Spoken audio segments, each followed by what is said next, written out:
अब ये कानून तो हम पे लाजिम हो चुका है। अब एसआईआर सबका होना है। झारखंड में भी हम सुन रहे हैं कि एसआईआर होने वाला है। तो इससे हम कैसे बचें, अपने लोगों को, अपनी कौम को इससे हम कैसे बचाएं, आइए देखते हैं इस पे। ईयरली का मतलब है कि जैसे साल में कोई जो नए वोटर्स आते हैं जो 18 साल के हो जाते हैं या फिर इन बहुत सारी डेथ होती है और उसकी वजह से मतदाता सूची से लोगों का नाम हटाना होता है, तो ये जो समरी रिवीजन है ये उसके अंतर्गत आता है। तीसरी रिवीजन की कैटेगरी है वो है इंटेंसिव रिवीजन कैटेगरी। ये वोटर लिस्ट को नए सिरे से लिखने की प्रक्रिया है। ये रिवीजन की प्रक्रिया नहीं है, ये पुराने वोटर लिस्ट को हटा के नए सिरे से वोटर लिस्ट को लिखने की प्रक्रिया है। और ये ऐसा इसलिए करती थी सरकार क्योंकि 2003 से पहले कंप्यूटर नहीं था, तो जितने भी वोटर लिस्ट बनते थे सब हैंड रिटन रजिस्टर्ड में मैनुअली बनते थे। तो इलेक्शन कमीशन के कर्मचारियों को बहुत दिक्कत होती थी। इसके वजह से ये इंटेंसिव रिवीजन का प्रोविजन दिया गया था पहले। और 2003 के बाद से सरकार ने इसे बंद कर दिया क्योंकि कंप्यूटर आ गया है। तो अभी हमारे पास बहुत सारी मेमोरी है, तो हम सारा डेटा उस पर कलेक्ट करके रखते हैं। इस वजह से 22 साल से अभी ये नहीं हो रहा है इंटेंसिव रिवीजन।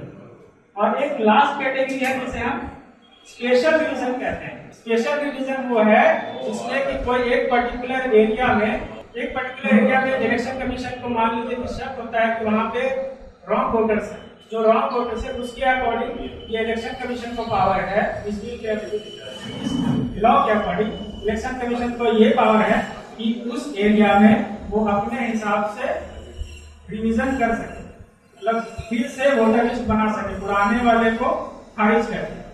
तो ये स्पेशल टाइप का रिवीजन है। अब अगर हम कंपेयर करें इन चारों कैटेगरी को तो हम ये देखेंगे कि ये स्पेशल डिवीजन और इंटेंसिव रिवीजन इन दोनों को मर्ज कर दिया है एक में, और इसके साथ में खुद का कुछ रूल लगा दिया है। ये जो स्क्रीनशॉट मैंने डाला है ये press information bureau of India का ऑफिशियल वेबसाइट का प्रेस रिलीज का है। इसमें बिहार में जो एसआईआर हुआ है उस एसआईआर के रिपोर्ट के अकॉर्डिंग गवर्नमेंट के ये आंकड़े हैं कि पहले कितने इलेक्टोरल वोटर्स थे और आफ्टर एसआईआर कितने वोटर्स अभी बचे हैं। तो जैसा कि हम आंकड़ों पे ध्यान दें, ये 7.89 करोड़ इलेक्टर्स थे 24 जून 2025 तक के। उसके बाद जब एसआईआर हुआ तो जितने वोटर्स की छटनी हुई है उसमें टोटल 65 लाख वोटर्स हैं जो कि वोटर लिस्ट से हट गए हैं। इसके बाद फिर से स्क्रूटनी हुई, अभी ड्राफ्ट लिस्ट में इसको माइनस करने के बाद बचा है 7.24 करोड़ वोटर्स, मतलब 65 लाख वोटर्स जो है वो गायब हो गए अभी। इसके बाद फिर से स्क्रूटनी हुई जिसमें लगभग 3.66 लाख लोग इनएलिजिबल पाए गए। तो राउंड अप में जो वोटर लिस्ट बनी बिहार इलेक्शन के लिए वो बनी 7.42 करोड़। पहले कितनी थी? 7.89 करोड़ वोटर्स थे पहले, और अभी 7.42 करोड़ वोटर बचे हैं। बाकी सब का क्या हुआ ये तो अल्लाह ही मालिक है। तो ये एक तरह से अगर आप देखेंगे तो दबे पांव एनआरसी को लागू करने का गवर्नमेंट ने बैकडोर अपनाया है। डायरेक्टली वो अभी कोई भी लॉ हम पे थोप नहीं पा रही है, जिसके वजह से तरह तरह के हथकंडे गवर्नमेंट अपना रही है। अब ये कानून तो हम पे लाजिम हो चुका है। अब एसआईआर सबका होना है। झारखंड में भी हम सुन रहे हैं कि एसआईआर होने वाला है। तो इससे हम कैसे बचें, अपने लोगों को, अपनी कौम को इससे हम कैसे बचाएं, आइए देखते हैं इस पे। तो सरकार ने वोटर्स को डेट ऑफ बर्थ के आधार पे मेनली 3 कैटेगरी में बांटा है, category A, category B, category C. तो कैटेगरी ए में कौन से वोटर्स आते हैं आइए देखते हैं। कैटेगरी ए में वो लोग आते हैं जिनका जन्म 1 जुलाई 1987 से पहले हुआ है। हमारे बुजुर्ग जो हैं जिनका जन्म 1 जुलाई 1987 से पहले हुआ है, ये कैटेगरी ए के वोटर्स हैं। कैटेगरी बी में कौन लोग आते हैं उसके बाद मतलब जिनका जन्म 1 जुलाई 1987 से 2 दिसंबर 2004 के बीच हुआ है, 1 जुलाई 1987 से 2 दिसंबर 2004 के बीच हुआ है जिनका जन्म, ये आते हैं category B voters. Category C है जिनका जन्म 2004 के बाद हुआ है, वो कैटेगरी सी में आते हैं। इसके अलावा एक और स्पेशल कैटेगरी है जिसमें हम लोगों को खास ध्यान देने की जरूरत है, और वो है हमारे घर की जो बहुएं हैं। जो हमारे घर की बहुएं हैं उन्हें हमें खास ध्यान देने की जरूरत है। क्यों ध्यान देने की जरूरत है? क्योंकि सरकार जब SIR करेगी तो हमसे कुछ कागजात मांगे जाएंगे, कुछ डॉक्यूमेंट्स देने होंगे हमें प्रूफ करने के लिए कि हम भारत के सिटीजन हैं। पहले ये काम इलेक्शन कमीशन का होता था, लेकिन अब नागरिक को साबित करना होगा कि तुम इंडिया के सिटीजन हो या नहीं हो, ये आप साबित करो। मेरा इससे कोई लेना देना नहीं है। अगर आप साबित नहीं कर पाते हो तो आपको नागरिकता एक तरह से समझिए 80% नागरिकता आपकी चली गई। उसके बाद अगला लॉ क्या लाएगी सरकार, ये कोई कह नहीं सकता है। तो स्टेप बाय स्टेप जो है सरकार चल रही है। इस बात पे हम लोगों को अभी से बेदारी की सख्त जरूरत है।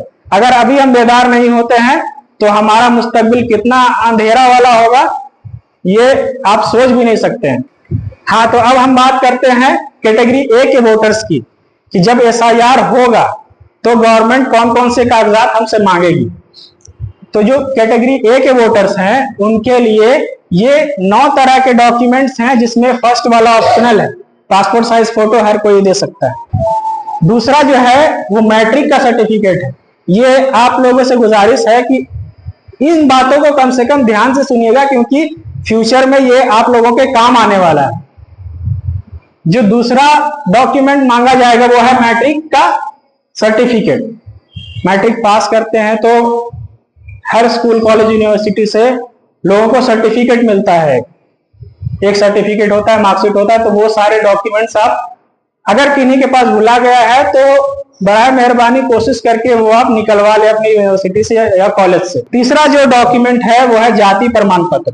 आप जिस कास्ट के हैं आपको अपना कास्ट सर्टिफिकेट बनाना बहुत जरूरी है। जो फोर्थ है वो है स्थानीय निवासी प्रमाण पत्र, ठीक है, या रेसिडेंशियल सर्टिफिकेट हम कह सकते हैं इसे। आप लोगों को ये रेसिडेंशियल सर्टिफिकेट भी बना के तैयार रखना है। और अगर इन किसी भी डॉक्यूमेंट में कोई भी गड़बड़ी है, नाम का स्पेलिंग मिस्टेक है, एड्रेस गलत है, फादर नेम गलत है, ये सारा आप लोग अभी से चेक कर लें और चेक करके दुरुस्त करा लें, क्योंकि वक्त अब नहीं है। इसके अलावा जो है जन्म प्रमाण पत्र, पहले के बुजुर्गों का जन्म प्रमाण पत्र नहीं बनता था, लेकिन अभी हमें ये देखना होगा कि वो बर्थ सर्टिफिकेट हम किस तरह से बना सकते हैं। तो अपने नजदीकी अंचल कार्यालय से जाकर संपर्क करें और उनसे पूछें कि किस तरह से हम बनाएं और बर्थ सर्टिफिकेट अपना बनवा लें। इसके साथ में डेथ सर्टिफिकेट भी बनाना जरूरी है। जिन लोगों की डेथ हो गई है और उनके जो वारिसीन हैं उनको ये साबित करने में फिर दिक्कत हो जाएगा कि हमारे वालिद वालिदा कौन थे, और उनका सर्टिफिकेट हमारे पास अगर नहीं है तो वो दुरुस्त करा ले। फिर भारतीय वैलिड पासपोर्ट, जिनके पास पासपोर्ट नहीं है कोशिश करें अगर हो सके तो पासपोर्ट भी बना ले। जमीन रजिस्ट्री की पेपर, आपके पास जो भी जमीन के मालिक हैं उनका सारा डॉक्यूमेंट दुरुस्त करा लें, और अगर है तो अपने पास एक जगह सारा डॉक्यूमेंट रखें, क्योंकि फ्यूचर में कभी भी जरूरत पड़े तो हम डॉक्यूमेंट दिखा सके। अगर इन सब में से भी कोई डॉक्यूमेंट आपके पास नहीं है तो एक ऑप्शन है हमारे पास कि किसी भी सरकारी ऑफिसर द्वारा साइन किया हुआ पारिवारिक वंशावली, किसी गेजेटेड ऑफिसर से साइन किया हुआ जो फैमिली का वंशावली बनता है वो बना ले, ठीक है। अब इसमें एक नोट है कि उपर्युक्त 2 नंबर से 9 नंबर तक में कोई एक डॉक्यूमेंट आपके पास होना ही चाहिए। जरूरी नहीं कि सारा हो, कोशिश हमें यही करना है कि हमारे सारे कागजात दुरुस्त हो जाएं, लेकिन इनमें से कोई एक डॉक्यूमेंट भी अगर हमारे पास है तो हम बच जाएंगे। पासपोर्ट से भी हो जाएगा। हाँ, जिनका जन्म 1 जुलाई 1987 से 2 दिसंबर 2004 के बीच हुआ है, 1 जुलाई 1987 से 2 दिसंबर 2004 के बीच हुआ है। ये कैटेगरी बी के लोग आते हैं।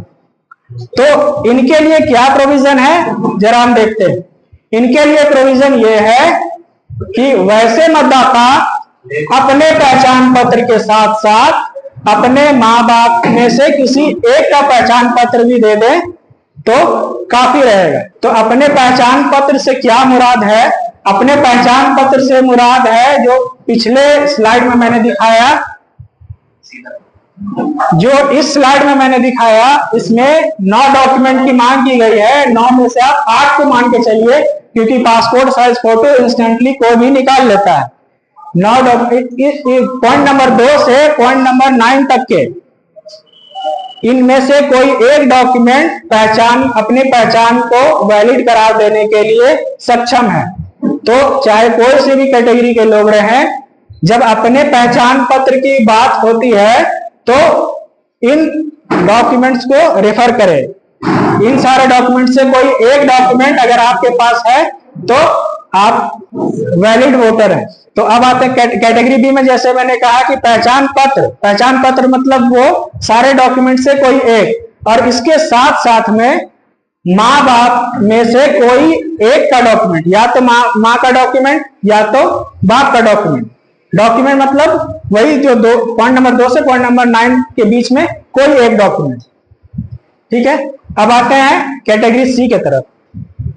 कैटेगरी सी में बस ये चेंज है कि कैटेगरी बी में माँ बाप में कोई एक डॉक्यूमेंट चाहिए होता है माँ बाप में से, लेकिन कैटेगरी सी में जो आते हैं जिनका जन्म 2004 के बाद हुआ है, जो अभी यंग जनरेशन है, जिसे हम जेनजी भी बोलते हैं, ऐसे लोगों के डॉक्यूमेंट वैलिडेट करने के लिए उनका खुद का पहचान पत्र और माँ बाप दोनों का, माता पिता दोनों का पहचान पत्र जमा करना होगा। ठीक है, माता पिता दोनों का। कैटेगरी ए में क्या है? सिर्फ अपना। कैटेगरी बी में क्या है? माता या पिता का दोनों में से किसी एक का, साथ में जिसका वोटर आईडी बनना है। और कैटेगरी सी में क्या है? जिसका वोटर आईडी बनना है उसके साथ में उसके माता पिता दोनों का पहचान पत्र देना लाजमी है। छोटा बच्चा है तो हाँ, छोटा बच्चा है तो छोटा बच्चा आपका 2004 के बाद जन्मा होगा तो वो कैटेगरी सी में आएगा। कैटेगरी सी में आएगा तो उसमें भी हो जाएगा। हाँ, बर्थ सर्टिफिकेट से भी हो जाएगा, जैसे कि आपका पासपोर्ट है तो वो हो जाएगा। हाँ, लेकिन माँ और बाप दोनों का लगेगा। थोड़ा क्लियर हो जाएगा। हाँ, कैटेगरी सी, अभी इन्होंने बहुत अच्छा सवाल पूछा कि जैसे छोटा बच्चा है, जो न्यू बॉर्न बेबी होते हैं, तो जाहिर सी बात है कि वो 2004 के बाद जन्मे हैं। तो हमें ये तो पता है कि कैटेगराइजेशन जो हुआ है वोटर्स का, वो डेट ऑफ बर्थ के आधार पे हुआ है। तो हम डेट ऑफ बर्थ के, ईयर ऑफ बर्थ के हिसाब से हम ये तुरंत पता लगा लेंगे कि वो कौन से कैटेगरी में आता है। कैटेगरी ए में आता है, बी में आता है, सी में आता है। तो उसके अकॉर्डिंग हमें काम करना होगा। अब जैसे छोटे बच्चे की बात है तो न्यू बॉर्न बेबी का बर्थ सर्टिफिकेट ही बनता है शुरू में, उसका ना ही आधार कार्ड बनता है ना वोटर आईडी बनता है। वोटर आईडी बनने की जो मिनिमम लिमिट है, एज लिमिट है, वो 18 ईयर है, 18 साल है। तो जब तक वो बच्चा 18 साल का होगा नहीं, उसका वोटर आईडी बनेगा नहीं। इसीलिए मैंने पहले ही मेंशन कर दिया कि जो भी मैंने लिस्ट दिखाया उसमें पॉइंट नंबर 2 से लेके पॉइंट नंबर 9 तक के, इनमें से कोई भी एक डॉक्यूमेंट अगर आपके पास होगा तो आपकी वोटर आईडी कभी भी खारिज नहीं होगी। अब आते हैं हम सबसे लास्ट कैटेगरी पे, जो कैटेगरी डी है। और ये बहुत इंपॉर्टेंट कैटेगरी है क्योंकि इस कैटेगरी में ही गलती हो सकती है। ये कैटेगरी, इस कैटेगरी में आती है हमारी घर की बहुएं। हमारी घर की बहुएं हैं जो हैं, उनके 2 पेरेंट्स हो जाते हैं। ऐसे तो लड़कों के भी होते हैं, सास ससुर और माँ बाप। उसी तरह लड़कियों की भी होती है, सास ससुर और माँ बाप। लेकिन जो हमारी घर की बहुओं के लिए प्रोविजन डाला गया है इसमें SIR में, वो ये डाला गया है कि डॉक्यूमेंट उनसे जो मांगा जाएगा वो सिर्फ उनके माँ बाप का नहीं मांगा जाएगा। उनके माँ बाप के साथ में उनके सॉरी उनके सास ससुर के साथ में उनके माँ बाप का मांगा जाएगा। माँ बाप और सास ससुर इन चारों का पहचान पत्र देना अनिवार्य होगा, मैंडेटरी होगा, अदरवाइज इनकी जो मतदाता सूची से इनका नाम कट जाएगा। तो ये था SIR का मामला और ये सारे प्रोसेस हैं जिससे हम SIR में बच सकते हैं। जो बहू झारखंड से बाहर की उसके लिए, जो बहू झारखंड से बाहर की हो उसके लिए भी वही है ना कि आप दुनिया में कहीं भी चले जाएं, माँ बाप तो आपके बदलेंगे नहीं, ठीक है। डॉक्यूमेंट आप अपना दीजिएगा, अपने साथ में माँ बाप और सास ससुर का डॉक्यूमेंट आपको देना होगा, ठीक है। इसमें अगर आपको कोई डाउट है तो आप पूछ सकते हैं। जी बोलिए। जो घर की बहू का जो मामला आ रहा है जी, तो जैसे कोई घर की जो बहू हो वो बिहार की हो या अदर यूपी से हो कहीं की हो, तो उनका क्या क्या डॉक्यूमेंट लगेगा माँ बाप का और सास ससुर का, उनको भी हम क्लियर कर दीजिए। फर्स्ट स्लाइड पे आना। हाँ, आपने जो पूछा सवाल है उसमें ये पूछा है कि बहू बिहार की है, घर उसका ससुराल कहीं और है, तो उसमें उसका क्या क्या डॉक्यूमेंट लगेगा। तो मैंने जैसे यहाँ मेंशन किया है मैट्रिक सर्टिफिकेट, ये इसको स्टेट से मतलब नहीं है। जाति प्रमाण पत्र स्टेट से मतलब है, लेकिन जाति प्रमाण पत्र एक बार बन जाता है तो वो ऑल ओवर इंडिया वैलिड रहता है, ठीक है। निवासी प्रमाण पत्र अगर है तो ठीक है, तो वो भी एक वैलिड ही होगा, क्योंकि किसी भी स्टेट में वो लड़की अगर रहती है तो वो इंडिया में ही है अभी। तो इंडिया के किसी भी स्टेट से अगर डोमिसाइल बनाते हैं हम, तो डोमिसाइल की वैलिडिटी उतनी ही होती है। जन्म प्रमाण पत्र, इसको भी स्टेट से कोई लेना देना नहीं है। जमीन की रजिस्ट्री पेपर, ये है तो ठीक, नहीं है तो फिर बाकी सारे डॉक्यूमेंट्स हैं आपके पास, सपोर्टिंग डॉक्यूमेंट्स। पासपोर्ट तो नेशनल लेवल का होता है, ठीक है। उसके बाद ये जो किसी भी गवर्नमेंट ऑफिसर जो गेजेटेड ऑफिसर होते हैं वो ऑल ओवर इंडिया वैलिड होते हैं, इनका जो सिग्नेचर होता है ऑल ओवर इंडिया वैलिड होता है। तो इतने सारे हमारे पास डॉक्यूमेंट हैं, तो इन सब से वो बच सकती है। अगर कोई एक डॉक्यूमेंट भी वो लेडी दुरुस्त कर लेती है तो उसका काम हो गया। सेम जो रूल है वो उनके माँ बाप और सास ससुर पे भी अप्लाई होता है। और किसी को कुछ पूछना हो तो? हाँ, इसके अलावा और भी कुछ डॉक्यूमेंट्स हैं जो हम अगर दुरुस्त कर लें तो हमारे हक में बेहतर है। इसमें से एक मैंने पहले ही बता दिया था, डेथ सर्टिफिकेट के बारे में। जैसे निकाह नामा होता है, अभी जैसा दौर है, हमें तो बेहतर यही होगा कि जितने तरह के डॉक्यूमेंट हैं अपना सब हम सुधार लें, क्योंकि सरकार कब कौन सा नया कानून ले आए ये कोई कह नहीं सकता। निकाह नामा उसमें से एक है।